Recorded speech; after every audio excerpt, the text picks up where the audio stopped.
Odell Beckham made $15 million last year, and he might never play again. But here's the crazy part. He says $100 million isn't even enough. I'm about to show you why even superstar athletes can go broke, and what nobody tells you about money. Hey everyone, welcome back to another edition of Celebrity Junk. Today, we're diving into the world of NFL finances, with a spotlight on none other than Odell Beckham Jr. recently. Odell appeared on the Pivot podcast, and his words got me thinking. It looks like his days in the league might be behind him.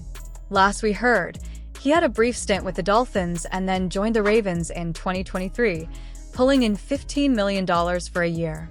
Talent-wise? No doubt, he was a beast on the field, especially that 2020 NFC Championship game against the 49ers. He shredded defenses, and for that, respect where it's due. But here's the kicker. Odell opened up about something that might surprise some fans. $100 million isn't necessarily enough money for pro athletes. Think about it. You dedicate your entire life to reaching the NFL, grind through injuries, sacrifices, and long hours, and then you land a huge contract. On the surface, it seems massive. But break it down. A 5-year, $60 million contract after taxes might net you around $12 million per year. Sounds like a lot, right?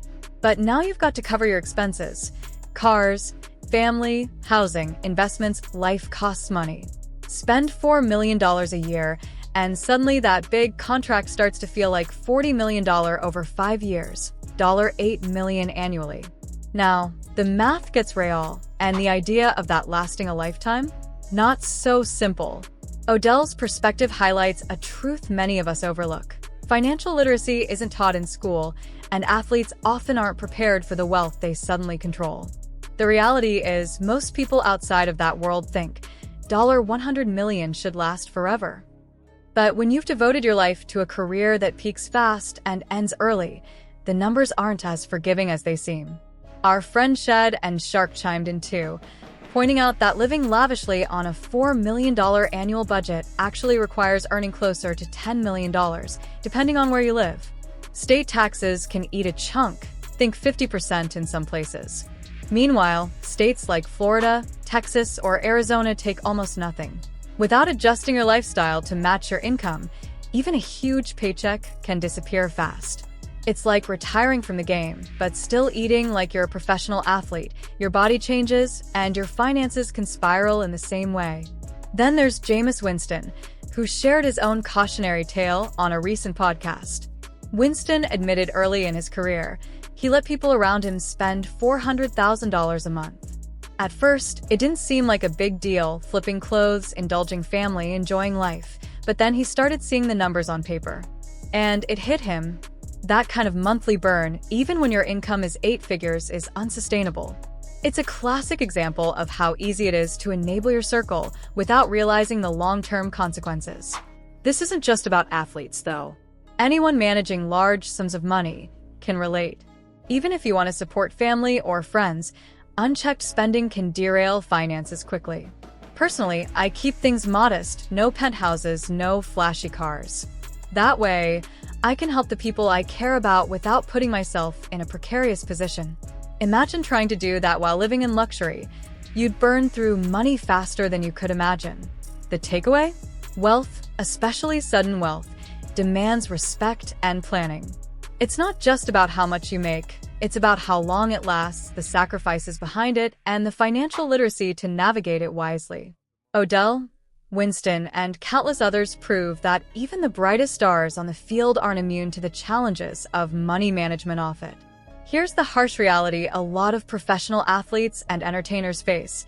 The people closest to you, family, friends, even partners, often haven't built their own financial foundation. When you suddenly hit it big, they start leaning on you, depending on your income to sustain their lifestyles. And here's the problem. Most of them don't know how to run a business, invest wisely, or manage money. So what happens? That cash disappears, and it rarely comes back. Spending $4 million a year? Unsustainable if your circle is operating at that level. Then comes retirement, or the period when your paychecks shrink but the lifestyle habits don't. Many athletes can't adjust because they've spent years equating success with material possessions. I've made it. Now I need the car, the house, the neighborhood. But let me tell you a little secret. If someone expects you to maintain a luxury lifestyle just to gain their attention or affection, that's a red flag. You don't need them. Period. Personally, I could live in a beat-up old Volvo or a used car and be perfectly content. Life isn't about accumulating the most expensive things. It's about having what you need and nothing more. Yet, too many men chase an extravagant lifestyle for validation. And when their income changes, they panic because they never learned how to downsize gracefully. Start small, live within reason, and the right partner or right people will stick around. Most won't even notice if your lifestyle is scaled down modestly. Many women don't earn six figures, and most men are comfortable with a simple home, basic furniture, reliable transportation, and a stocked fridge. That alone puts you ahead of 90% of Americans. Moving abroad taught me lessons that money and fame alone couldn't have. When I first started thinking about my dream home, I imagined a 6 or 7 bedroom mansion with all the bells and whistles, a space that screamed success, a place that said, "I've made it." But when I actually lived in a 1-bedroom apartment overseas, something clicked. I realized that all I truly need is one space to live, sleep, think, and create. One room can provide everything necessary for comfort, productivity, and happiness. And this isn't just about being minimalist or simple living. It's about perspective and understanding what genuinely matters. Space doesn't equal fulfillment. Luxury doesn't guarantee peace of mind. Even if I were to marry and have children, a 3 or 4-bedroom house would suffice. It's enough to create a loving home without drowning in upkeep costs, taxes, or the constant pressure to keep up with the Joneses. And here's the critical part. If someone in your life can't accept that you're living within your means, they're not worth your energy. Relationships built around materialism crumble the second circumstances change. Stability, not extravagance, is what sustains long-term relationships. Learning to live comfortably within your means is one of the most powerful lessons you can teach yourself, and it's a skill too few people genuinely master.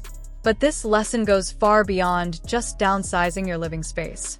It ties directly into financial literacy, or rather, the lack thereof in many communities.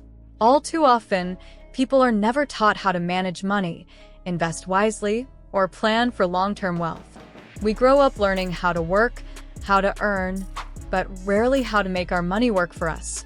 Without these skills, even the highest earners can find themselves living paycheck to paycheck, or in the case of professional athletes and entertainers, earning millions and still losing it all within a few years.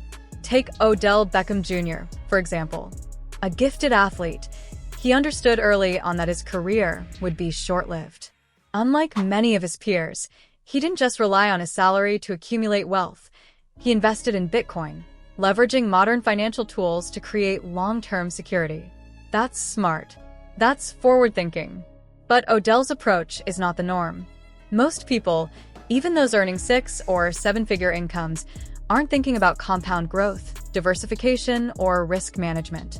Without that knowledge, the temptation to overspend, enable family members, or impress people who aren't financially self-sufficient becomes irresistible. And this is where things often get messy. Many Black men, in particular, feel a cultural and familial obligation to provide or support relatives, friends, or acquaintances. While generosity is admirable, it becomes dangerous when it's blind, unsustainable, and done at the expense of your own financial health. People will gladly take what you give if you allow it, and when your income eventually decreases, you're left holding the bag while they expect the same lifestyle. That's why learning to protect your wealth is not optional, it's essential. Your money should serve you, not others.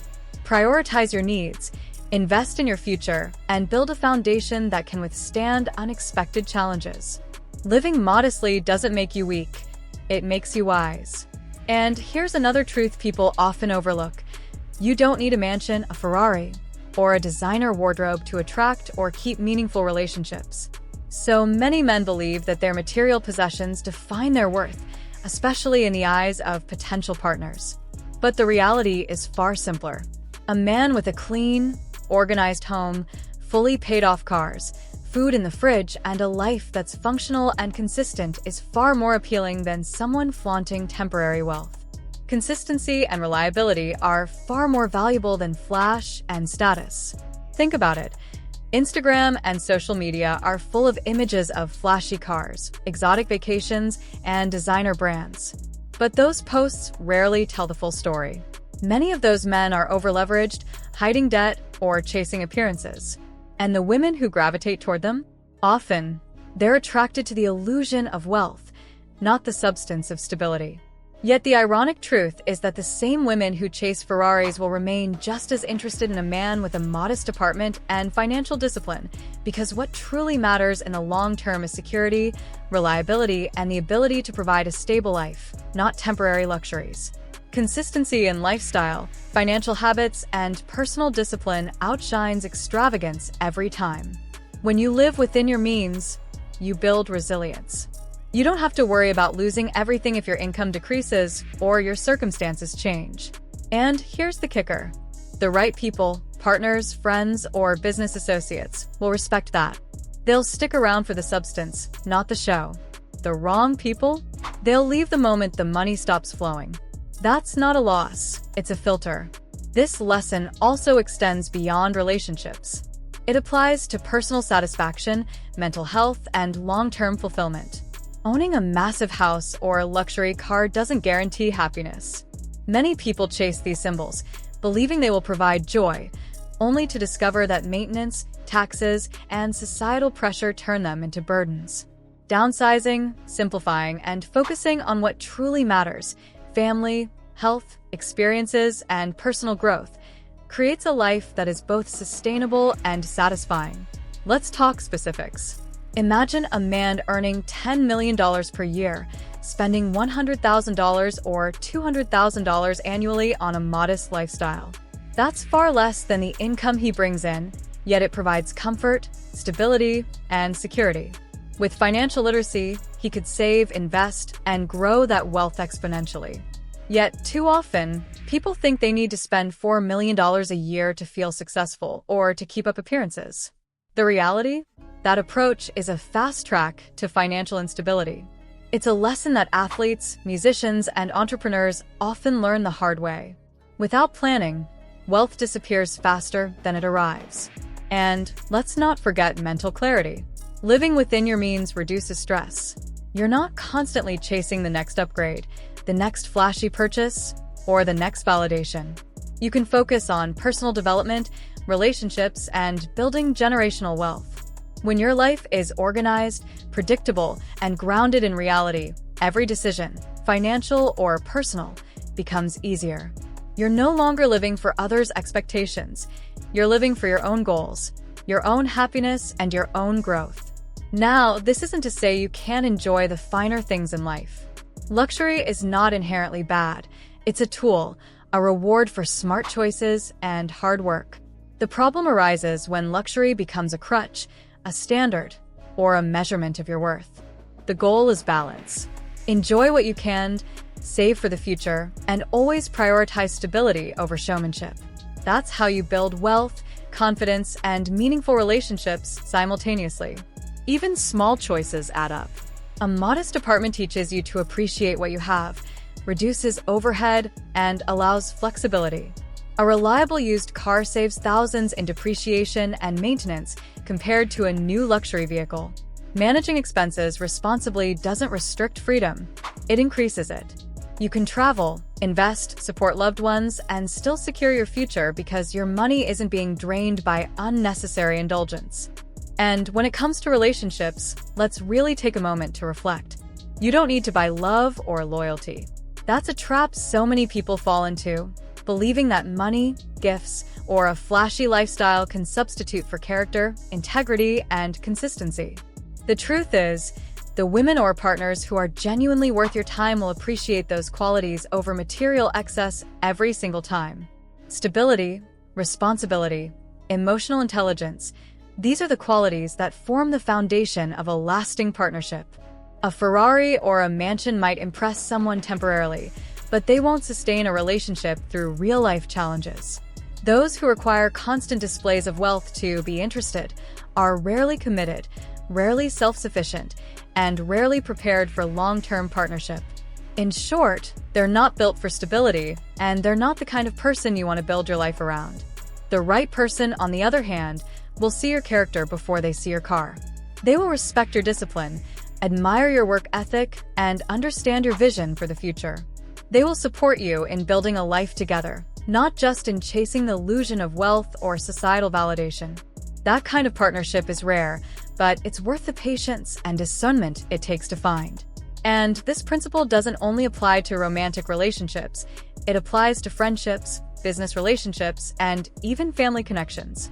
People who only value you for your resources are not relationships, they are transactions.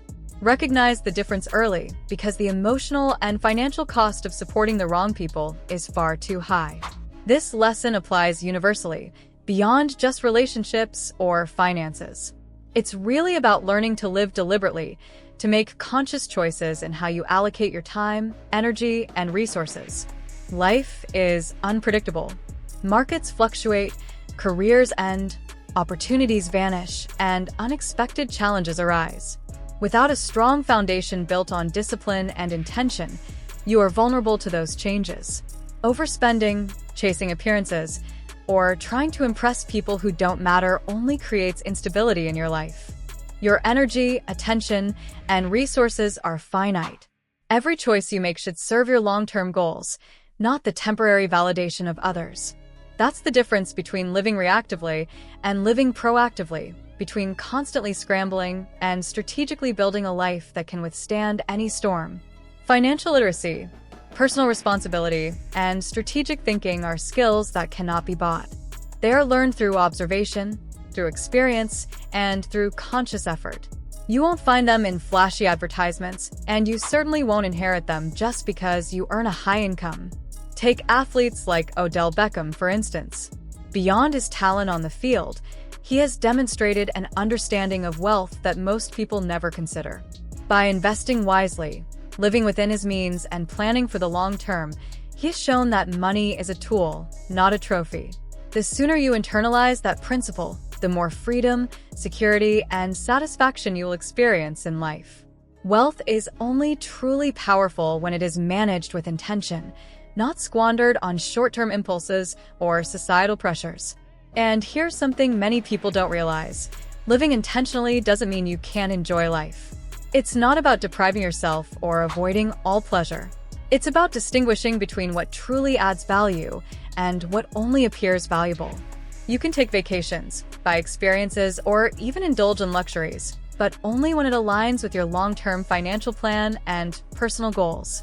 That's the essence of freedom, the ability to enjoy without fear, to give without resentment, and to grow without being shackled by poor decisions. So, to wrap it up, move consciously, live within your means, build your wealth with intention and purpose. Don't let illusions of grandeur or societal expectations dictate your spending habits.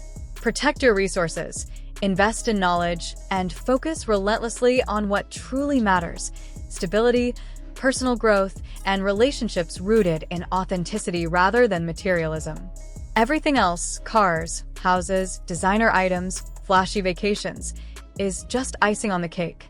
Real wealth is measured not by possessions, but by freedom, peace of mind, and the ability to live life on your own terms. It's the kind of wealth that can weather life's storms, sustain you and your family, and create a legacy far beyond anything you could buy.